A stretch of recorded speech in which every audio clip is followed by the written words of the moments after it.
Ibu bapak sekalian, hari ini meriah. Alhamdulillah. Pak Nur tokoh kita juga dua-duanya hadir. Berdua minggu malam buana. Pak Tayyib alhamdulillah bisa hadir gitu, ya. Ibu semuanya kita awali ya acara ini dengan ucapan Assalamualaikum warahmatullahi wabarakatuh. Alhamdulillah ya Rasulullah bidul fatinil haqq li hanatin kullihi wa qawli syahida sadara wa syahadu anna Muhammadan abduhu wa rasuluh ya nabi ba'da. Allahumma sholli wa sallim baraka Muhammadan wa ba'du. Bapak Ibu jamaah mahasiswa di Istiqomah Rahimahullah, baik yang mengikuti secara offline di Serambi Masjid kita ini, juga yang mengikuti secara online yang datang dari berbagai penjuru tanah air. Terima kasih, terima kasih semuanya ya. Hari ini kita akan meneruskan tafsir yang perlu saya sampaikan sebelumnya. Pelajaran tafsir yang kita gagas ini sudah mencapai Pak Nur hampir 1 tahun, baru 2 juz belum 2 surat belum selesai. Setahun tuh 2 surat, artinya Al-Fatihah, Al-Baqarah dan sekarang Al-Imran belum selesai. Ya karena apalagi nanti kan kita ini kan 30 juz, berarti masih bicara 28 juz ke depan. Apakah usia kita nyanda? Insya Allah nyanda ya. Ya Allah, Engkau dengarkan, Engkau lihat semua ya Allah. Seluruh jamaah yang offline dan online ini berniat untuk mengikuti pelajaran tafsir sampai tamat 30 juz. Ya Engkau lah ridhomu ya Allah. Berikan kesehatan seluruh jamaah online dan offline ini ya Allah. Tidak ada pun yang sakit, yang kena musibah hingga sampai selesai 30 juz ya Allah, karena rahmat dan ridhamu dan syafaat. Amin Allahumma min al-Fatihah.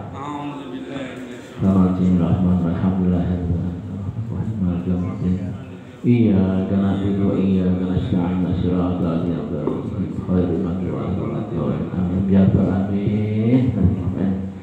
Selain diberi sehatnya dan juga rezeki halal terbiah, amin. Baik, jadi meneruskan tafsir pada pagi ini, meneruskan tafsir ringkasnya ayat 11 sampai 82-80. Dan kita ringkaskan jadi biar lebih nyaman, enak ringkas, jadi nggak berdiri, nggak ngantuk. Apalagi juga ada penggantinya Mbak Biaya Ridwan. Masya Allah. Ya, nikmat sekali. Pewaris tunggal. Ya, penyegar suasana. Hari ini judulnya hidup itu memilih. Hari ini ya judulnya hidup itu memilih. Memilih untuk memenuhi undangan waktu yang dianggap prime time. Ya, kalau Islam itu mengenal waktu prime time adalah waktu fajar. Maka sholat fajar 2 rakaat sebelum subuh itu diberi pahala dunia seisinya. Ya. Jadi satu bukti Allah. Jadi mestinya orang masih ngantuk, ya, masih enak-enak mimpi indah gitu. Tapi dingin-dingin kita jalan ke masjid ini untuk bersama-sama kasih ya. Masih ada yang anok tapi disiapkan kopi, teh macam-macam bisa naik betapa nikmatnya masjid ini. Baik, ibu-ibu, bapak sama semuanya yang perlu saya tekankan bahwa hidup itu memilih itu intinya apa? Memilih itu ya mulai kita disebut mukallaf itu sudah memilih ya. Ketika kita sudah mukallaf Apa mukalaf? Itu sekalian. Bukan mu'alaf ya, bukan mu'alaf, tapi mukalaf. Apa itu mukalaf? Ibu, Pak. Sejak kita paham hukum Islam, sejak paham kita tahu salah dan benar, baik dan buruk, itulah mukalaf. Ya, itu mukalaf. Nah, itulah kita memilih kemana kita, ke kanan atau ke kiri, ya gitu kan, ke surga apa ke neraka. Dan saya ya sekarang ini, apalagi usia-usia tua seperti kita ini, tentu tidak boleh goyah memilih hidup yang baik, yang hasanah, sehingga Nabi bersabda apa itu, innama a'malu innama amul bil khawatim. Artinya usia tua kita ini, mari kita tutup dengan khawatir, dengan amal-amal yang khawatir, penutup amal yang baik gitu. Sehingga ketika kita nafas kita tersengal tinggal terakhir, ya, wa akhiru kalami la ilaha illallah ta'ala jannah, kalimat terakhir la ilaha illallah, maka kita masuk surga. Gak usah khawatir, itu kata Allah dalam Quran.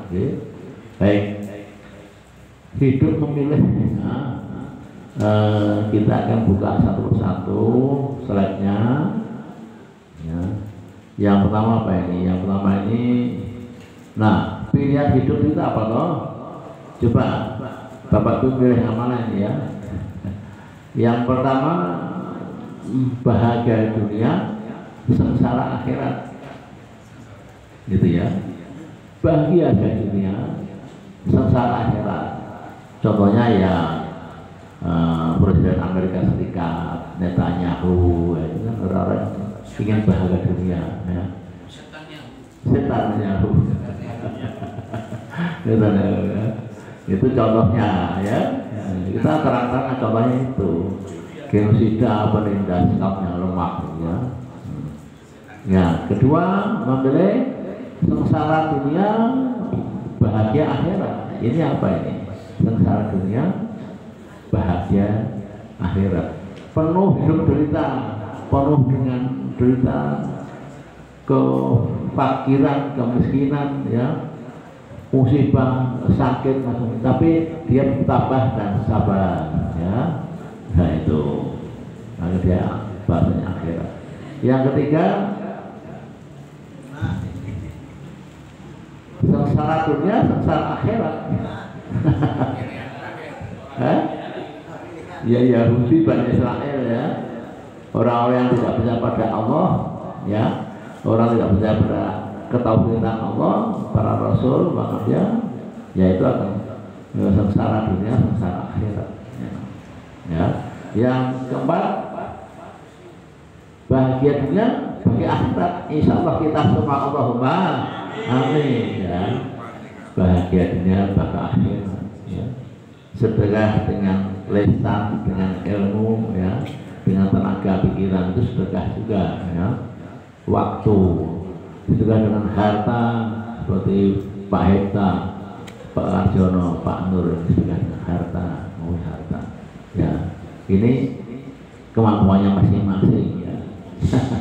Ya gitu. Oke, ya. Langsung konklusinya bagaimana? Konklusi model-model 4 ini kita lihat, ya. Konklusi bisa jadi nomor 1, proses istidraj, ya. Bahagia dunia dan sengsara itu bisa istidraj. Bahagia, nggak pernah sakit, nggak pernah musibah, bahagia terus, ya.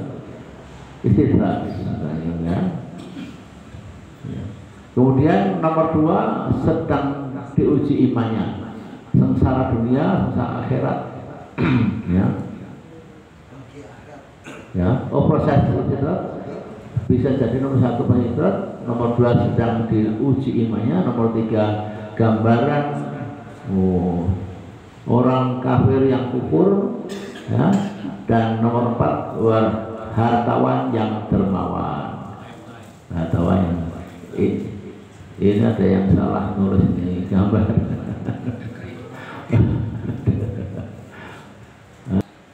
Nah ini dia, ini Saddam Hussein. Apa nih ya, The Power of Dakwah, judulnya The Power of Dakwah ya.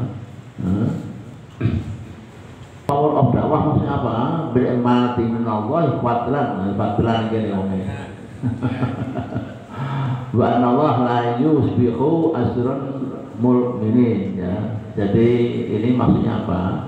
Allah berjanji memberikan nikmat yang luar biasa bagi mukmin yang hidupnya dihabiskan untuk berdakwah. Ya seperti kita ini, kita dakwah pada keluarga, tetangga, pada masyarakat itu dakwah juga gitu ya. Pada istri, pada anak itu juga dakwah. Ya, mengajak kebaikan. Ini the power of dakwah. Jadi janji Allah tidak akan meleset, akan diberikan kenikmatan yang luar biasa. Itu ya. Itu yang ayat 171, kemudian 172. Ini ada seorang dosen ya. Apa sampai nervous ya? Apa itu maksudnya? Keraguan menyertai mujahidin ya. Keraguan itu selalu menyertai mujahidin ketika perang Uhud, sebab banyak luka-luka yang belum pulih. Perang Uhud itu belum pulih luka-lukanya ya. Dalam waktu setahun kemudian harus perang Badar ya. Ya, bedanya di sini apa? Ketika perang Uhud itu Islam kalah karena tidak sabar berebut ghanimah ya.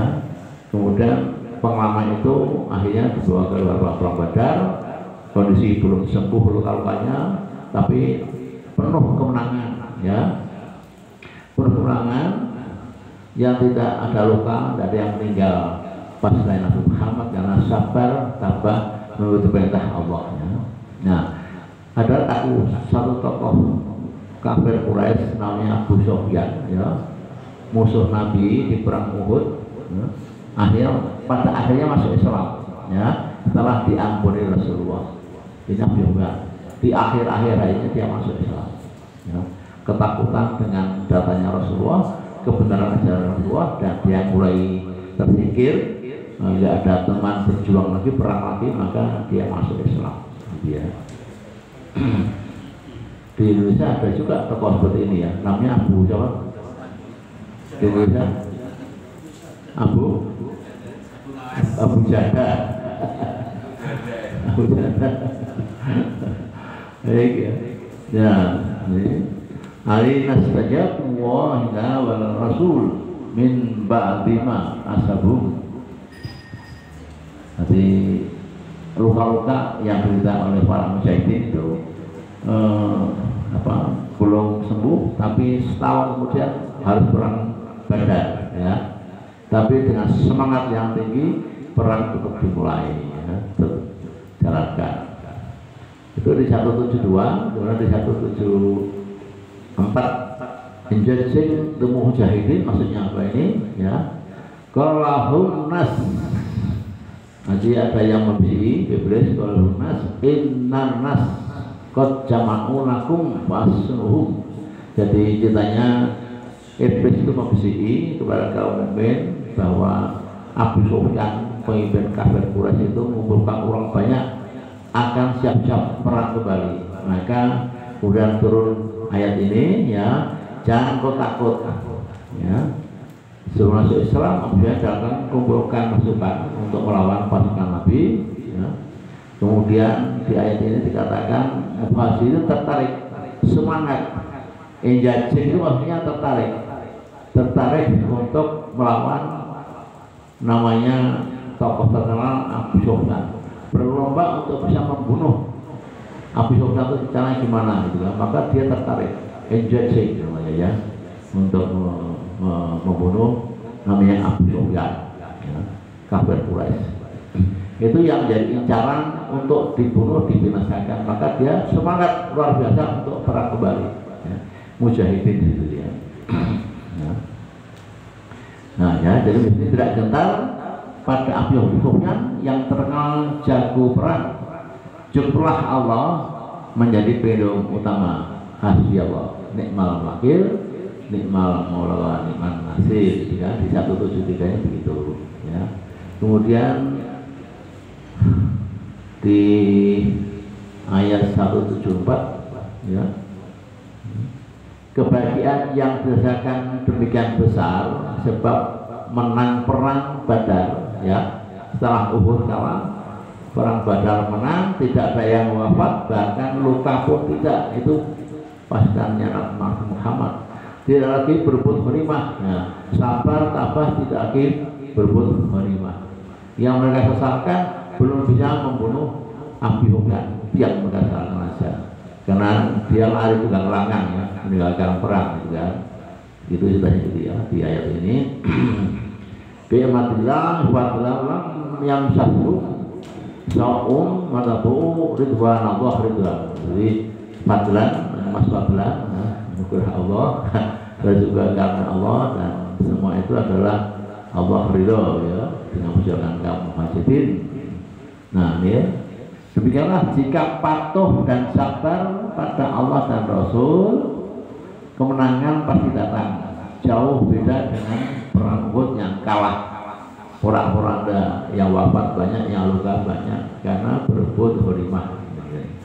Nah, kemudian di ayat berikutnya di 175, cepat saja, ya. Dalika setan yuhaffahu wala tahafuhum wa hafu. Jadi setan terus berbisik untuk memengaruhi umat-umat Islam, para mujahidin, agar ada rasa takut cemas dalam perang itu, ya. Ini jelas begitu tadinya. Sungguh iblis selalu beserta orang-orang kafir Quraisy membisiki kaum muslimin supaya takut cemas terhadap pasukan Abu Sufyan. Ini gitu, ya. Kenapa? Ya, maka takutlah hanya pada Allah, sehingga perang Badar dimenangkan totalitas oleh mujahidin. Tidak ada satupun yang wafat, apalagi luka saja nggak ada, ya. Kemudian di 176, ayat 176 ini bercerita tentang walahyu nakal ladzi yusari'u fil kufur. Nah, ini di sini dikatakan bahwa pilihan hidup, ya, yang ada dalam judul makalah ini, ya. Ada dua di sini. Tadi ada 4, tapi di sini ada 2 di ayat ini, yaitu kafir berarti neraka, ya. Kebanyakan sebab cinta dunia, maka azab pedih menantikan. Jadi orang kafir, orang munafik itu cinta dunia, ya, maka kembalinya ke neraka. Itu pilihan yang pertama. Dan yang kedua, beriman, berjihad, sebab yakin surga hanya untuk orang-orang yang takut pada Allah dan patuh menjalankan perintah Allah dan Rasulnya. Ada 2 pilihan di sini, ya, di ayat ini, di ayat 176 ini. Kemudian di ayat berikutnya 177 ini bercerita tentang innalladzina istaru haqqo bil iman an yadurru say'an wa lahum adzabun alim. Ini maksudnya apa? Bagi orang-orang yang memilih menukar iman, ya, ini banyak istilah kita, ya. Orang menukar iman dengan kekafiran sama sekali tidak membawa mudarat untuk Allah. Tidak ada, Allah tetap perkasa, tetap hebat, tetap, ya. Katalah Saifuddin Sabri yang kiai Islam terus masuk ke sama Saifuddin. Nah, itu kan, nah, sekarang kan ingin masuk Islam lagi, ingin masuk Islam lagi, dikabarkan. Nah, itu ya. Lagi. Gara-gara apa? Gara-gara perguruan yang dia ikuti itu tidak mentransfer uang janjinya itu loh, tidak mentransfer. Katanya suruh pergi Amerika akan ditransfer oleh lembaga gereja yang menampung dia. Ternyata nggak pernah dikirim, sehingga di Amerika menjadi gelandangan. ya itu ingin masuk Islam kembali, di voice-nya begitu, ya. Yaitu hidupnya neraka karena urusan dunia, masuk Islam lagi karena harta macam-macam ya. Ya, ini di ayat 177 itu gitu. Kemudian sebaiknya justru membawa kehancuran pada dirinya ya, ini di ayat 177. Kemudian di ayat 178 berikutnya, ayat 178 ini bicara masalah wala sabanal ladzina kafaru annama numli lahum khairu anfusihim. Ini artinya apa, maksudnya Pak? Itu ditafsirkan begini, orang-orang kafir itu bahwa kami menangguhkan, ya, Allah menangguhkan hidupnya orang kafir biar dia bahagia di dunia, biar sukses kayak Netanyahu, kayak Donald Trump, kayak siapa silahkan wis santai sampol oleh dunia PMKB gitu ya. Artinya penangguhan kami bagi mereka orang kafir dengan memanjangkan umur dan menangguhkan hukuman, ya, gak usah jadikan neraka dunia macam-macam, silakan. Itu lebih baik bagi diri. Kenapa begitu?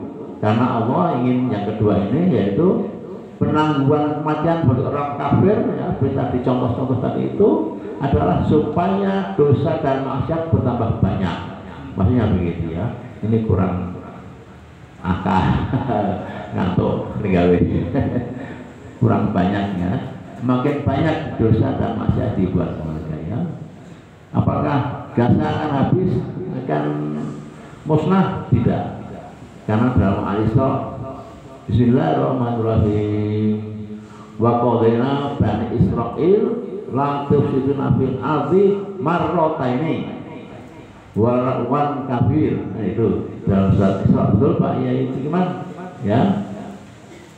Bani Israil itu membuat dosa di dunia itu dua kali, kerusakan dulu dua kali. Pertama ketika zaman Musa, ya, sudah dihukum oleh Allah. Yang kedua saat ini, ya, saat ini merusak dan akan ada hukuman yang kedua akan datang. Nanti dulu tanggal azabnya. Kita yakin Quran tidak mungkin meleset, ya, karena itu Quran Allah. Tunggu, sabar, semua dalam proses. Pasti dasar akan menang, pasti akan menang pada akhirnya. Janji Allah dalam Isra ayat 3 ya. Kita begitu, kita Pak Isra tadi bilangnya kita hanya bisa berdoa, tidak bisa apa-apa ya. Jika Pak Prabowo pun mau membawa 1000 anak-anak sama ibu dilarang oleh dunia Islam. Kenapa? Kalau dibawa pergi justru akan leluasa dianggap telah meninggalkan Gaza. Tapi ya resikonya kita lihat tiap hari TV itu, waduh, kasihan ya, anak-anak yang berdosa dibunuh, dibom, gitu ya. Ya 179 kita cepat saja. Ya, ini maka Allah yatarul mukminin ngalama bahu alaihi dan seterusnya. Itu artinya apa ini maksudnya? Ya, Allah tidak membiarkan orang-orang baik. Nah, seperti kita ini insya Allah orang baik. Allahumma amin. Orang baik loh, ya Bu, ya, Bumul, dan semuanya ya, Ibu, kita orang baik insya Allah. Ya, orang baik semuanya. Beriman dari orang yang buruk, orang munafik, ya. Ini ya, diberikan balasan tiada terbatas. Jadi kalau kita selalu berbuat baik akan diberikan balasan yang tak terbatas. Kapan? Ya di dunia dan nanti di akhirat, pasti itu ya, nggak mungkin ya. Itu dan penutupnya di ayat terakhir 180. Wa sabanalati nayakhulu nabi ma'atahu wa min fadli fadlan. Nah ya, fadlan itu kitabnya.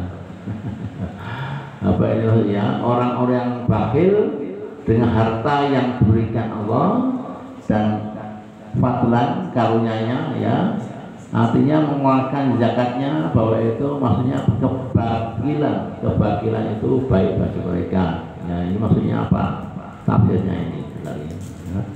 Bayangkan dikalungi harta, jadi punya harta banyak tapi tidak pernah berzakat, tidak pernah sedekah, tidak pernah infak ya, maka akan dengan harta yang mereka bakhilkan tidak diwajibkan zakatnya pada hari kiamat, yakni dengan memberikan ular pada lehernya, dan ular itu mempatoknya sebagaimana tercantum dalam sebuah hadis ya.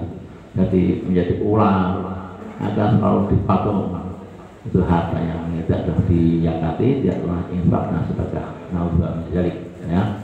Alhamdulillah sama juga banyak yang orang-orang yang dermawan ya. Baik, akhirnya kita tutup kursusnya apa? Memilih akhirat belum telat. Nah ini, memilih akhirat belum telat. Kalau memilih dunia, telat tahu nggak? Telat ya? Belum terlambat. Belum telat. Tidak terlambat. Tidak terlambat. Masih ada kesempatan.